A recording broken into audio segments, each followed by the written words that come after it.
Assalamualaikum warahmatullahi wabarakatuh. Berjumpa kembali dengan saya Korifah Arum di mata kuliah Ekonomi Kreatif. Nah, teman-teman mahasiswa, hari ini kita sudah masuk di pertemuan ketujuh ya. Dan di pertemuan ketujuh ini kita akan membahas mengenai pemikiran dan inisiatif pengembangan kota kreatif. Tuh. Langsung aja untuk capaian pembelajarannya di minggu yang ketujuh ini, yaitu yang pertama, mahasiswa diharapkan agar mampu untuk memahami mengenai demografi kelas kreatif, kemudian mengenai keterkaitan kota dan kreativitas, kemudian inisiatif Creative Cities Network atau dari UNESCO, kemudian inisiatif Creative Cities dari The British Council. Nah, sebelumnya udah pernah mempelajari ya bahwa istilah ekonomi kreatif sendiri itu pertama kali dipopulerkan oleh John Hawkins gitu ya dalam bukunya yang berjudul The Creative Economy, How People Make Money from Ideas, tahun 2001. Nah, pada tahun 2009 ini Hawkins merilis buku keduanya gitu ya yang berjudul Creative Ecologies. Nah, dalam bukunya ini Hawkins menyebutkan ada beberapa faktor kunci yang dapat membuat ekonomi kreatif itu berkembang dengan subur. Yang pertama, itu kebebasan berbicara dan berekspresi dari suatu negara, termasuk tingkat dan jenis sensor yang diberlakukan oleh pemerintah. Nah, kemudian dari tingkat pendidikan masyarakatnya, kemudian dari budaya kolaborasi dari para pelaku gitu ya, termasuk kolaborasi lintas bidang. Nah, kemudian juga dari wawasan manajemen dan kewirausahaan dari para pelaku. Kemudian dari geliat kota, termasuk bagaimana kota itu diberlakukan sebagai pusat budaya dan seni. Kemudian dari akses internet yang memadai, termasuk kecepatan dan kemerataan aksesnya. Itu ya. Jadi ini salah satu tonggak dari pemikiran dan inisiatif pengembangan kota kreatif. Nah, selanjutnya ada demografi kelas kreatif gitu ya oleh Richard Florida. Jadi Richard Florida ini pada tahun 2002 dalam bukunya The Rise of the Creative itu mengembangkan sebuah teori yang menjadi salah satu tonggak pemikiran kota sebagai pusat pengembangan ekonomi kreatif di dunia. Ya, jadi Richard Florida ini membagi kelas kreatif menjadi dua golongan gitu ya. Yang pertama ada golongan inti super kreatif dan ada golongan profesional kreatif ya. Dimana golongan inti super kreatif itu merupakan golongan pekerja kreatif yang tugas utamanya adalah berkreasi dan berinovasi dalam menghasilkan produk-produk komersial gitu ya. Yang termasuk dalam golongan ini yaitu mereka yang bergerak di bidang iptek, di bidang penelitian, pemrograman, dan juga para desainer serta para pekerja seni dan media. Jadi termasuk kayak sutradara film gitu ya, kemudian penulis itu masuk ke inti super kreatif. Nah, kemudian ada golongan profesional kreatif gitu ya. Jadi golongan ini tidak menghasilkan karya-karya kreatif secara langsung, namun lebih berkutat dengan ilmu pengetahuan dan dapat mengambil manfaat kreativitas dengan mengembangkan cara-cara kreatif untuk memecahkan masalah gitu ya. Yang termasuk dalam golongan ini adalah mereka yang bergerak di bidang layanan kesehatan, bisnis, dan keuangan. Jadi intinya golongan profesional kreatif ini adalah mereka yang bekerja pada tempat-tempat yang berbasis pengetahuan gitu ya, seperti tadi bisnis, kemudian keuangan, hukum, dan perawat. Terus yang di bidang kesehatan juga termasuk di golongan profesional kreatif.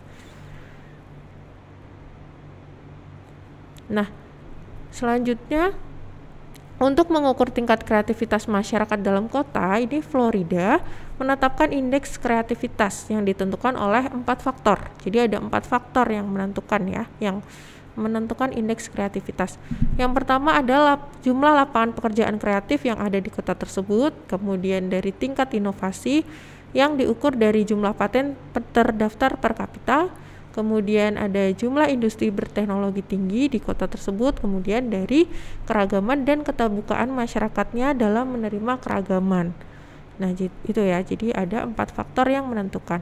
Nah, kemudian ada keterkaitan kota dan kreativitas ya. Jadi pada tahun 1995 ini Charles Landry dan Franco Bianchini ini menerbitkan buku ya, The Creative City, di mana buku ini menjelaskan sebuah gagasan konsep kota kreatif yang merupakan respon terhadap permasalahan yang dihadapi oleh beberapa kota di dunia gitu ya saat terjadi transisi dalam menghadapi era globalisasi ekonomi.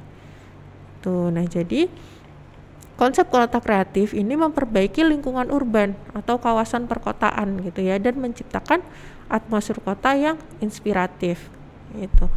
Nah, kemudian untuk menjadi sebuah kota kreatif ini Landry dan Bianchini ini menganjurkan beberapa hal ya. Yang pertama yaitu mengubah rintangan menjadi kreativitas gitu ya. Jadi rintangan ini dapat menjadi sebuah bahan pemikiran kreatif gitu ya yang kita bisa menganalisisnya secara kritis dan imajinatif gitu ya sehingga menghasilkan suatu penemuan, menghasilkan suatu solusi sebagai hasil dari pemikiran kreatif gitu. Jadi rintangan ini jangan dijadikan hambatan tetapi pendorong sebuah kreativitas itu. Kemudian yang kedua menciptakan lebih banyak individu-individu kreatif karena konsep kota kreatif ini kan membutuhkan individu-individu yang kreatif ya, di mana individu ini yang akan mengolah kota, mengolah lingkungannya sehingga berbentuk lingkungan yang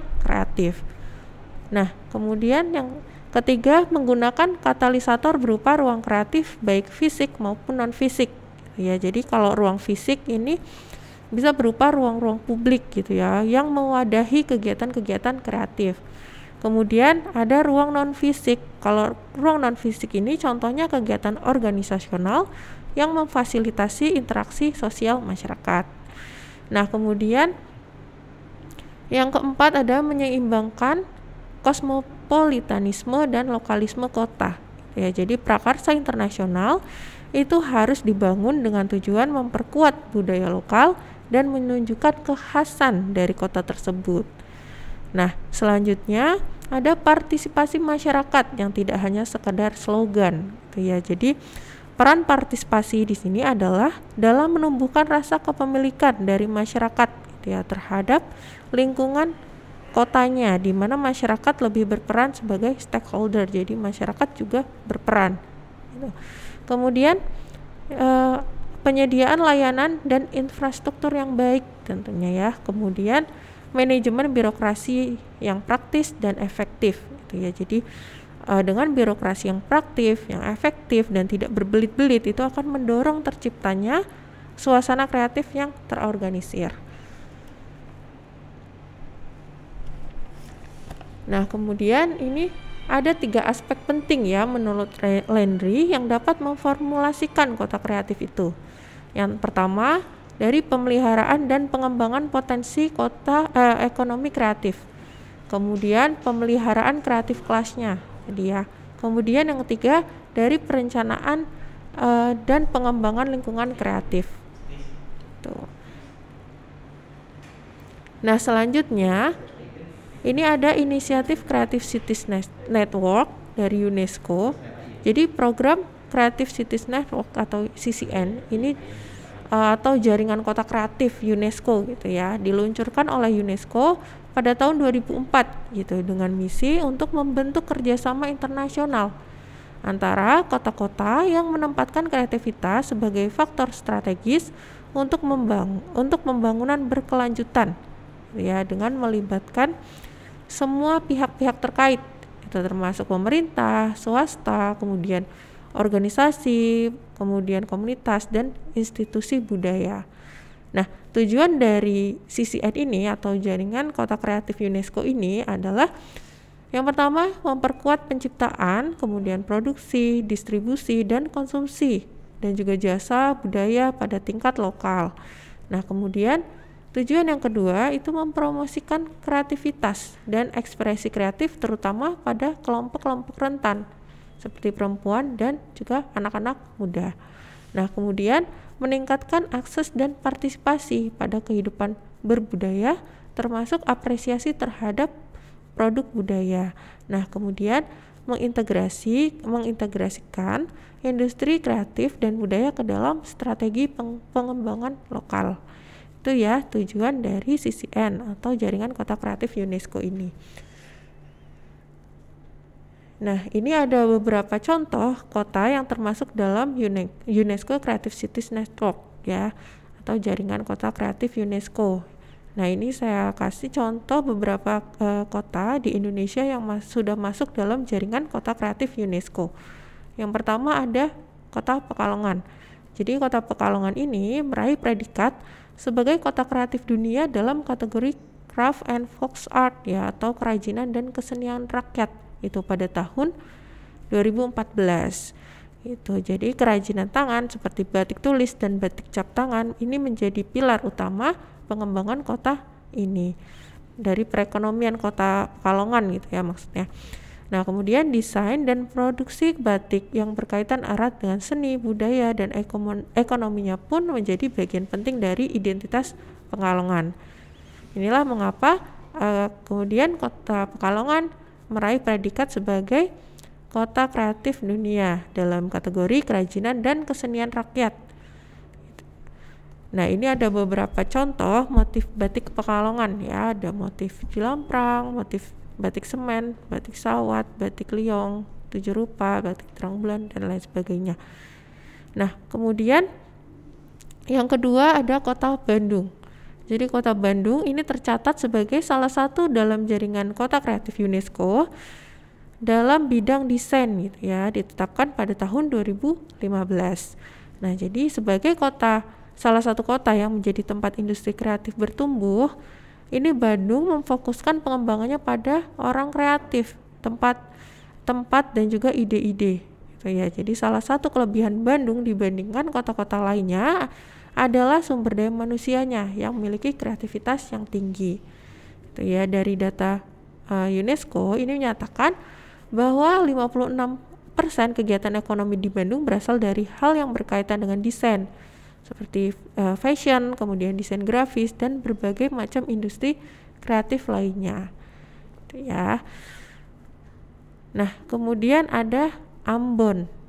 Jadi Ambon ini juga termasuk dalam salah satu kota yang sudah termasuk di Jaringan Kota Kreatif UNESCO ya, di mana UNESCO ini menetapkan Kota Ambon sebagai kota kreatif di kategori musik itu pada tahun 2019. Nah, penetapan Ambon ini sebagai kota musik merupakan upaya keras dari pemerintah dan seluruh masyarakat Ambon yang menjadikan musik sebagai salah satu media pemersatu yang tidak terpisahkan dalam kehidupan sehari-hari. Nah, Kota Ambon ini juga telah membangun berbagai infrastruktur ya, penunjang seperti penyediaan SDM, kemudian pembangunan gedung pertunjukan seni seperti air mancur, menari di Taman Patimura yang merupakan ikon dari Kota Ambon sebagai kota musik dunia. Nah, selanjutnya ada Jakarta.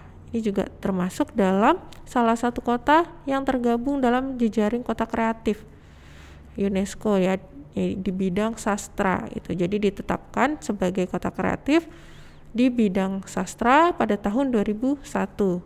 Gitu. Jadi pemilihan ini berdasarkan kategori bahwa Jakarta ini memiliki sebagai kota yang memiliki sejarah panjang dan memiliki potensi besar untuk peningkatan dan pengembangan sastra dan juga literasi. Itu ya, karena sejak periode kerajaan dulu ya, sejak awal-awal kemerdekaan Indonesia dan sekarang Jakarta menjadi pusat penting perbukuan dan juga literasi. Itu contoh-contoh kota di Indonesia yang sudah masuk dalam jejaring kota kreatif UNESCO. Nah, kemudian ada inisiatif Creative Cities dari The British Council. Jadi inisiatif Creative Cities oleh The British Council ini merupakan proyek yang diawali pada tahun 2008 dan diterapkan ya pada kota-kota di Eropa seperti di London, Manchester, Barcelona, Paris, Praha, dan lain sebagainya.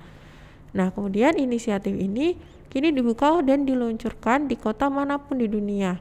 Ya, inisiatif ini menyediakan platform dan juga tools yang dapat dimanfaatkan oleh individu maupun organisasi untuk membuat kota menjadi lebih nyaman untuk dihuni, berkreasi, dan juga bekerja. Inisiatif ini bisa dilakukan oleh siapapun tanpa izin maupun pengawasan dari The British Council. Nah, ini ada beberapa yang ditawarkan oleh inisiatif ini. Yang pertama ada ide baru. Ya, jadi menawarkan ide baru, yaitu berbagai cara dan informasi untuk bertukar pikiran dan mengenal inovasi-inovasi baru di kota-kota kreatif terkemuka di dunia. Kemudian kenalan baru, yaitu berbagai konferensi dan lokal karya yang memungkinkan kita untuk memperluas jejaring koneksi kita sebagai kita tentang kota kreatif. Nah, kemudian yang terakhir ada metodologi baru, yaitu Future City Game dan Urban Ideas by Kria, yang merupakan dua metodologi inovatif yang dikembangkan oleh The British Council dan para ahli dari Inggris. Nah, itu ya teman-teman untuk materi kita di minggu ke-7 ini. Jadi apabila ada yang ingin ditanyakan, silahkan ditanyakan, nanti bisa lewat Zoom, lewat Google Classroom, atau WA Group juga boleh gitu ya. Terima kasih teman-teman atas perhatiannya. Saya akhiri dulu. Mohon maaf apabila ada salah kata. Wassalamualaikum warahmatullahi wabarakatuh.